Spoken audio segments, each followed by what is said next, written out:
So the following up one I don't want to miss here, it's advice for a spouse. It's a quite a lengthy background, but I think it's an important one, and many of you will find it relevant in terms of what it here represents, or presents rather. A few weeks ago, my Kundalini started to awaken. It was a very rough, difficult, frightening and insecure time. I am happy to say that strong overtaking power subsided. Now me and my higher self have come to some agreement about my kriyas. In order for them not to happen in public, I agreed to every day deliver the time, space and privacy for them to happen. My husband was a witness to my awakening. Being unfamiliar with Kundalini, as I was, and not being a very spiritual person, he doesn't not believe in God, or the existence of a soul for that matter. I have tried to explain to him what is happening, but noticed that he could not handle it. He sometimes blocked me from talking about the subject because it sounded crazy and it was too much. I had a fever for days and was acting out crazy, looking, kriyas, and was so scared. He saw this and it also scared him. Since the strong take over subsided and I'm in a more peace now with meditation twice a day, where I have the most beautiful experiences and kriyas, I invited my husband to be a witness of my meditation once, to take him understand more. He was kind of in shock of the kriyas and even asked me, "Do you do it yourself?" All this confused him even more. I asked him to learn more about Kundalini to start to understand it better. Meaning that our family life and the care for our son must always continue, even if I am going through something. As long as he knows what is going on, then I'm safe. He said he would read as much as possible, but he also said that it all sounded like a whole lot of mumbo-jumbo and that it was not in any way practical for him. Questions. What would be your advice for husband/wife who experience his husband/wife going through a Kundalini awakening? How would they go about handling the situation? Supporting their partner without sending them to a psychiatrist, or worse, have them committed to a psychiatric clinic? Thank you so much, Igor, for all your help and kindness. I hope this platform continues to exist and help many more people going through Kundalini awakening. Okay, dear. So first of all, this is not exactly the platform. There are specific platforms when we work with this in depth, in live situations, in our live programs, and that's where you ought to find yourself sooner or later to really make true understanding of this process. And whenever that is not possible, we came up with online programs, and Kundalini course was specifically to that. But what you address here is relevant, of course, because that speaks to that same question of cultural or culturally held consensus when it comes to what is considered to be spiritual process. Unfortunately, despite of that whole revolution in a sense I meant like as a metaphor, that whole transmission of the Dharma from the East to the West that took place over the last 100 years, roughly, and more dramatically so during the years of the counterculture of the 60s and the 70s. Somehow, the mover and shaker of that process did not quite made into the ball. So Cinderella still remains to be Cinderella. And somehow, with all these spiritual movements, with all these outer, the shell, the container, the outer aspects. In particular, what comes to mind is the impact that Zen Buddhism had on upper echelons of upper middle classes, particularly in Europe. The popularity of Zen Buddhism in Switzerland, in affluent part of society in France, in Germany, is proverbial, is very well known.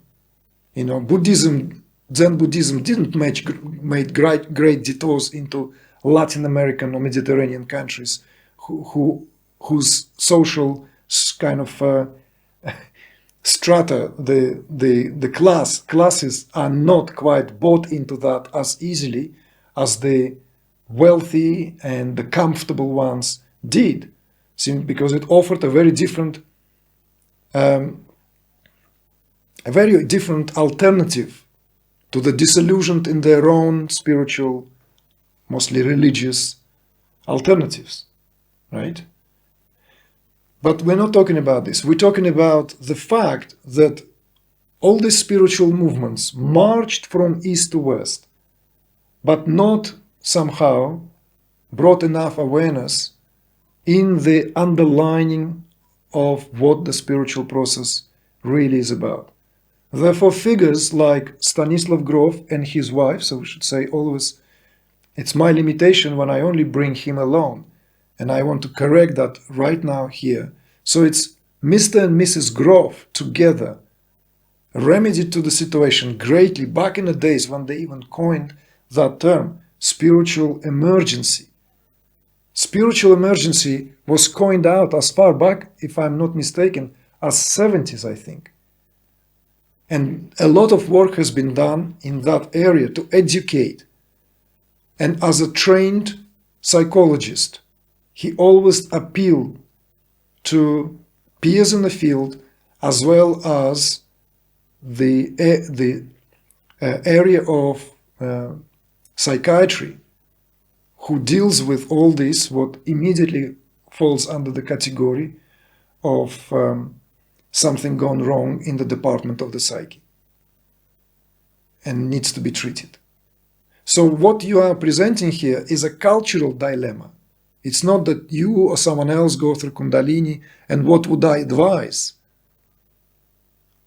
Whatever I may advise, whatever that is, yes, of course. And I had to also enter these shoes very much and became known in my early days as dealing with these cases when I worked one-on-one, much more until I realized that I want to have containers for this work. I don't want to work anymore with the person one-on-one, because it's really, really not the way to remedy the situation. So therefore, I'm very grateful and fortunate that people who started to come into this work, they offered their time, their commitment, their minds and hearts into this work, which affords the possibility for us to do this work on the level we do it. But if I were to respond to directly, I want to disillusion you right away. And I want to disillusion you without being afraid that this is going to be unpleasant truth to hear, because someone will break it for you. Even back in the days in the TM movement, there was this kind of saying, transcend and separate, or something like that. So in other words, it's a short saying that if couples are not together on a spiritual path, then one of the other will go, because it's simply incompatible in the nature of evolution. I know we don't want to hear it. I know you don't want to hear it. But I am not here to give you some kind of pseudo hopes and pseudo responses. I don't want to waste your time, nor do I want to waste anyone's time, myself including.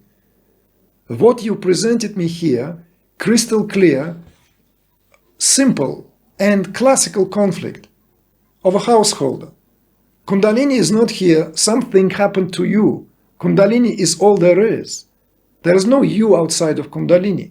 The sooner you understand that, the quicker you begin to reconfigure the whole thing. The quicker you will begin to assist in that process. Yes, there will be many these retractions back into, no, I don't want it. I want it back into my life. And my life has a lot of things that I really nourish and cherish and I want to save. But Kundalini is not interested in the preservation of the species, as I said once. It's a merciful process. This is where I agree with Adya. Beautifully eloquent speaker and teacher.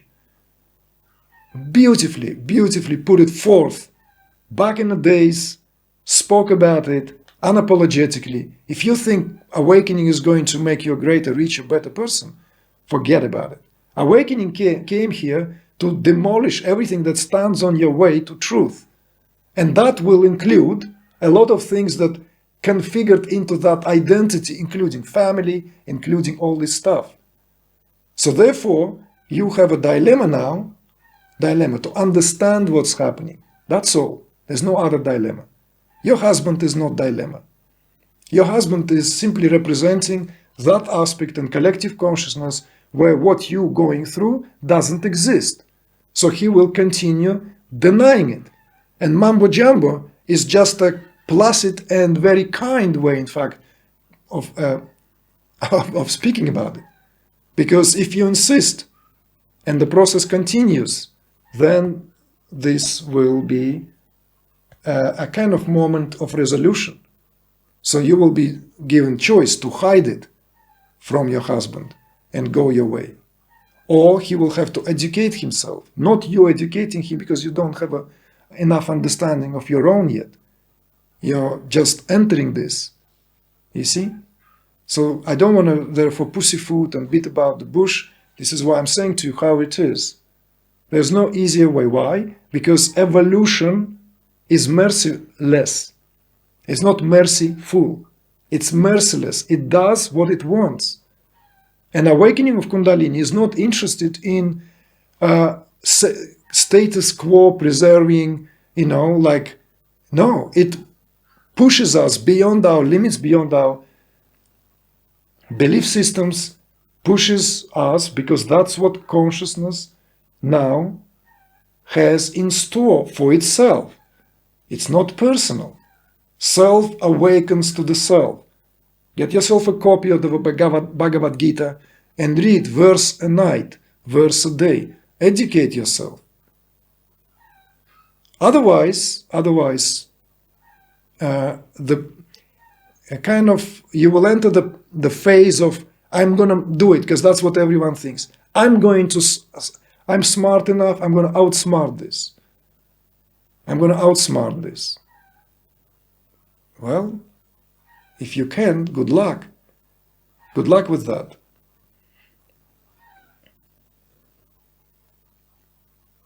What else is there to say?